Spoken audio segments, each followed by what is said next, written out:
யுகங்கள்ல 4 யுகம். முதல் யுகத்துக்கு பேரு திருத யுகம். இரண்டாவது யுகத்துக்கு பேரு திரேதா யுகம்.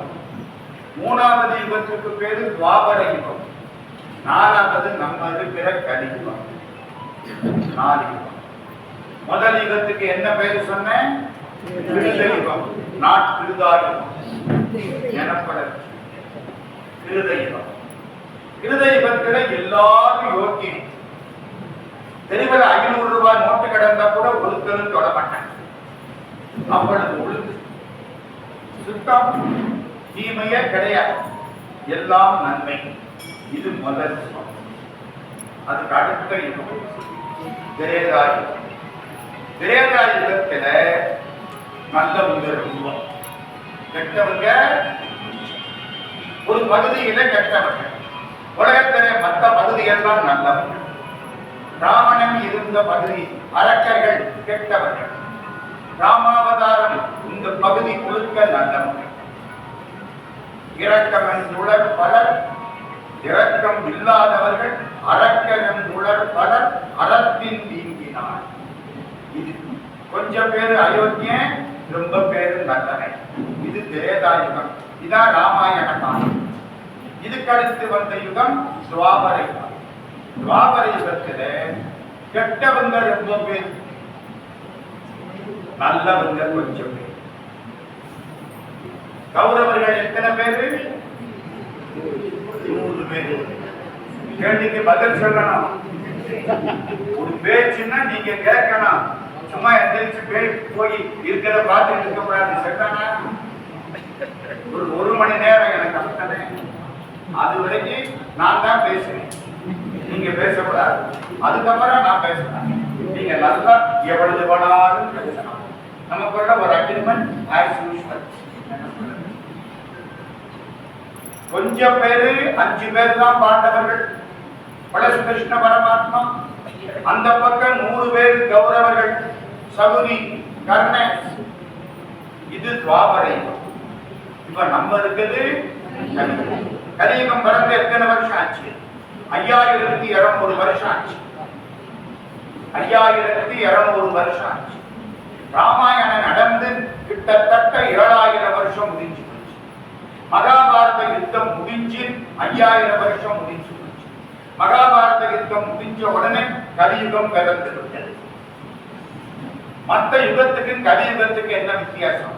மற்ற யுகத்திலே எவன் யோகியன் எவன் அயோக்கியன்னு தெரிஞ்சு, கலியுகத்தில தெரிய மாட்டேன். யோகியமா பயங்கரமான அயோக்கியம் நம்மளை ஏமாத்தி நம்ம சாமியார் காலில் விழுந்து விழுந்து கும்பிடணும். 6 மாசத்துக்கு அப்புறம் தான் தெரியுது, சரி இந்த ஆடு கார்த்தையா விழுந்து. இவர் நம்மளோட மோசமான வாயிலிருந்து சிவலிங்கத்தை எடுத்தாரு, வாயிலிருந்து என்னென்னத்தையோ எடுத்தாரு. இப்ப இவரை சாமியின் எடுக்க ஆள் கிடையாது. புரியுதா? கலியுகத்துக்கு என்ன வித்தியாசம்? டாக்டர் நோயாளியை அடையாளம் கண்டுபிடிக்க முடியல. எங்க நோயாளியினுடைய நோய் தெரிஞ்சாத்தானே டாக்டர் வைத்தியம் பார்க்க முடியும். கலியுகத்துல அதுதான் கஷ்டம். எவன் யோக்கியன் எவன் அயோக்கியன். துவாபர யுகம் முடிய போகுது. மகாராஜா தர்மராஜா. தர்மருக்கு எத்தனை தம்பி? 4 தம்பி. கடைசி தம்பிக்கு என்ன பேரு? சகாதேவன். மகா கெட்டிக்காரன், பெரிய அறிவாளி, ஞானி சகாதேவன். கடைசி நாள், துவாபர யுகத்தினுடைய கடைசி நாள். மேல தர்மராஜா உட்கார்ந்து இருக்கார். சகாதேவன் தம்பி பக்கத்துல இருக்கான். கோர்ட்டுக்கு ஒரு கேஸ் வருது. யார் ஜட்ஜு? தர்மராஜா தான் ஜட்ஜு. ஒரு கேஸ் வருது. என்ன கேஸ்? 2 பேர்.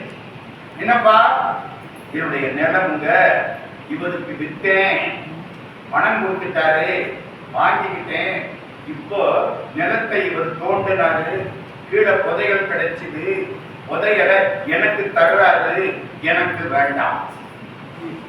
நான் நிலத்துக்குத்தான் பணம் வாங்கினே தவிர புதையலுக்கு பணம் வாங்குறேன்.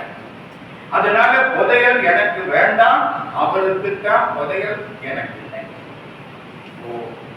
ஐயா நீங்க என்ன சொல்றீங்க? நான் அவர்கிட்ட நிலத்தை வித்துட்டேன்.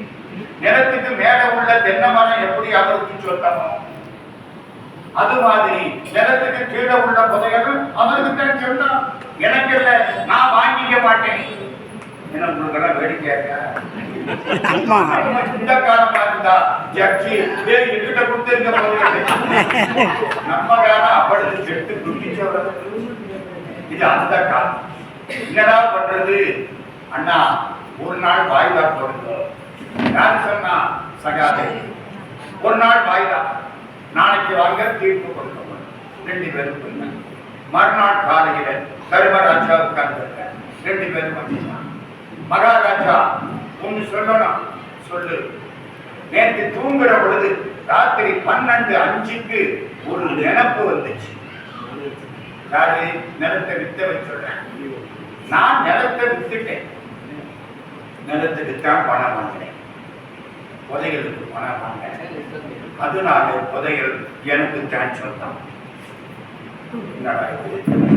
நீ என்னையா சொல்ற? மகாராஜா, நேற்று ராத்திரி 12:05க்கு எனக்கும் ஒண்ணு தோணுச்சு.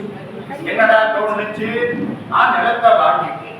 மேல உள்ள தென்னை மரம் எப்படி எனக்கு சொந்தமோ, கீழே உள்ள புதையல் எனக்கு தான் சொந்தம், நான் எடுத்துக்கிறேன்.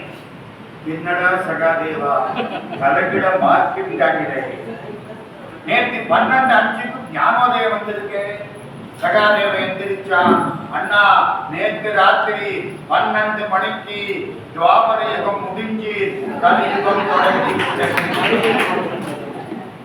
இனிமே எவனும் யோக்கியனா இருக்க மாட்டான், திருடுவான். அப்பாவை பிள்ளை மதிக்காது, அறிவுள்ளவன் ஆட்சிக்கு வரமாட்டான் எழுதி வச்சிருக்காரு. வியாச பகவான் எழுதுறாரு, அறிவுள்ளவன் விலகிடுவான். இந்த அயோக்கிய இவனெல்லாம் திருடணும், 99% இவன் தான் ஆட்சிக்கு வர ஆசைப்படுவான். தப்பித்தவரை ஒருத்த யோக்கியனா இருந்துட்டா அவனை யோக்கியனா இருக்க விட மாட்டாங்க. இல்லைன்னா அவன் வெளியில போதும்.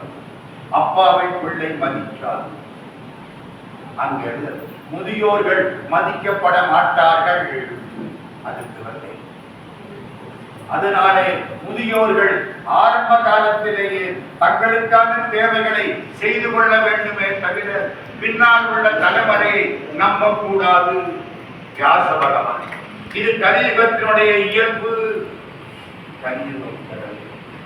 அதனாலதான் இப்போ முதியோர்களுக்கு ஒரு நாள் வைக்கக்கூடிய மாதிரி ஒரு நிகழ்ச்சி உண்டாகி அந்த தீர்ப்பு என்னாச்சு போறல.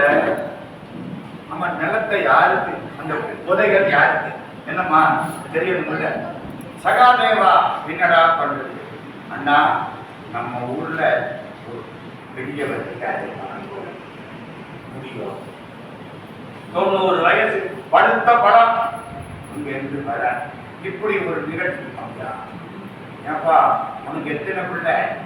சித்தவன் எனக்கு ஒரு பையன், வாங்கினவன் எனக்கு ஒரு பொண்ணு, 2 கல்யாணத்தை பண்ணி ஒதுக்கலாம்.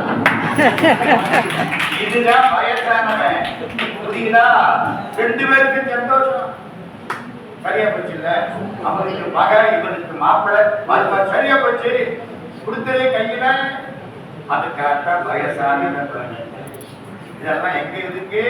மகாபாரதத்திலே இருக்கு. நான் முதியோர்களை பத்தி 5 செய்தி சொல்றேன்னா 4 என்னன்னா பரவாயில்ல, 4